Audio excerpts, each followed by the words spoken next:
Hello everyone and welcome to the Gooner Factory. So in this video we are going to be going through Mikel Arteta's pre-match Champions League press conference. So let's get into it. So the first question Arteta was asked was about squad availability. Is anyone injured?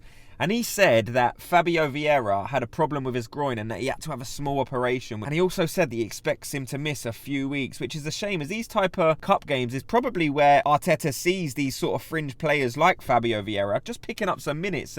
But even if they don't start, it's the type of game where you can bring him on. But Vieira, I'm sure as well, is frustrated because he had a period earlier in the season where he was playing really well. And in a lot of people's opinions, he probably should have been ahead of Havertz in the pecking order. He's probably wondering now, like, when's my opportunity going to come? Because we know Arteta sort of doesn't like to rotate things too much in Premier League games. He sort of has like a set philosophy. He has his ideas on who's going to play, who's going to come on. So it does look like for Vieira, it's going to be one of them seasons again where he's not really collecting too many minutes. Next, he said about Ben White because he was seen training on his own for sort of half the session and then he came in and done work with the rest of the squad. And all that Arteta said on that one is, yep, Ben's available for selection. But I mean, I guess the fact he's still having to do some work on his own definitely suggests he's not 100% fit. But the fact that he is training on his own, it wouldn't really concern me too much because that is part of the process when a player returns from injury. So it's not really anything to worry about. So next, he was asked about just needing a draw tomorrow to qualify from the group. So he answered, we want to win. We want to win the group and we are at home, so the mentality is win the game tomorrow.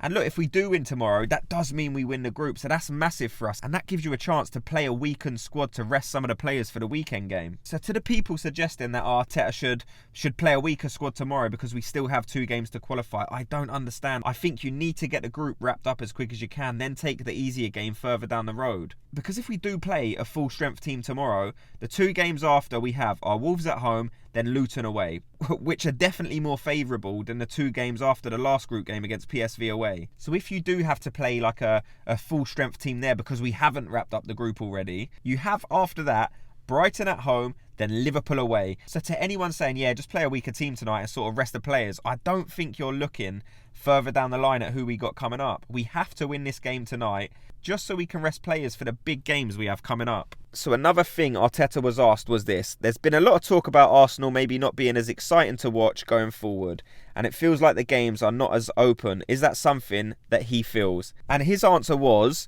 we scored a lot of goals early on last year, so when you do that, the game becomes different. The opponent is more open and they do many other things, and Arsenal have not been able to do that as much this season. And when you compare the amount of time spent in winning moments from this year and last year, it's different. But he also said the league is different, the expectations are different, and that the players are different.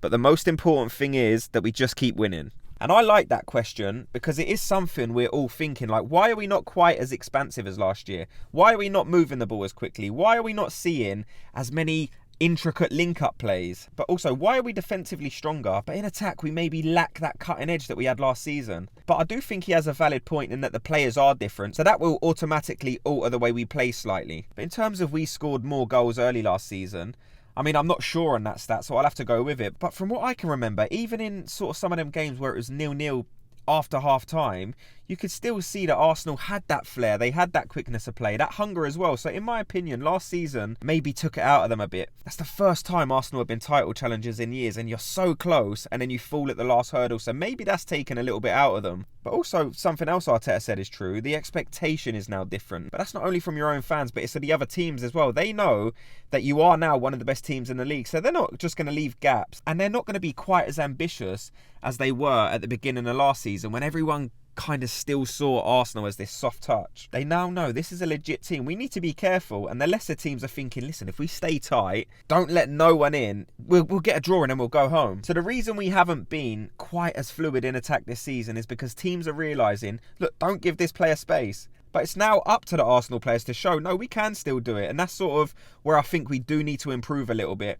I think they will. It's just like a small adjustment period that's happening at the minute. So next, there was a question about Partey and Emil Smith-Rowe, and someone asked, will they be available again for selection before that January break? And what he said is, it's a possibility, but it will depend on how they evolve. He said Smith Rowe's been on the pitch already, doing some jogging, but he did say in like terms of weeks-wise, he doesn't really know how long that's going to take. And he did say he doesn't want to rush them back, but he understands that they're important and the team needs them. Now, everyone knows my thoughts on our midfield. I cannot wait for Partey to come back so we can play that midfield three of Partey, Rice and Odegaard. I've said it so many times. When Partey comes back, this is going to transform our midfield. So he's definitely the first priority for me, but something to bear in mind with Partey is about the time that he's due to come back from that injury, that AFCON starts. So if he's back before, we're going to lose him for a couple of weeks anyway. But if I did have the choice still, and someone said, look, you can have him back before or after, I would still definitely choose before. Because even if he does play one game and then he goes to the AFCON, that's still a good opportunity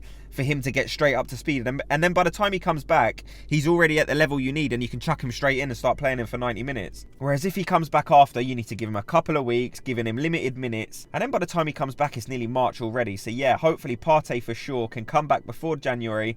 And in terms of Smith Rowe, it's going to be good to see him back as well because he hasn't had all that many chances to really kick on at the club lately. He had that period where he was playing unreal. Do you remember when he scored like 10 games? But then he got that injury and he hasn't really made the same impact since. And there's been a lot of speculation about him moving away. There's clubs like Newcastle or Chelsea. And from a player development perspective, it probably is the best choice for him to go and play somewhere else because he is actually good enough to play Premier League football. But in Arsenal, you probably have to think he's miles down the pecking order. There's players like Odegaard, Havertz, Trossard, and you would say probably Fabio Vieira in front of him. So although it's never nice to see a decent youth academy player leave, I think sometimes it can be better for all parties. And I'm sure he's going to want to get into the England squad as well. You know, he got called up not too long ago, so I'm sure that's in the back of his mind as well. He's probably not going to be called up in time for the Euro squad, but there's plenty of other chances for him to be called up in future tournaments. But let me know your thoughts on everything you've heard in this video. What do you think of the Arteta press conference? What do you think the score's going to be tonight? And are you excited for the return of Thomas Partey? Thanks to everyone for watching and listening. I do appreciate it. If you could, please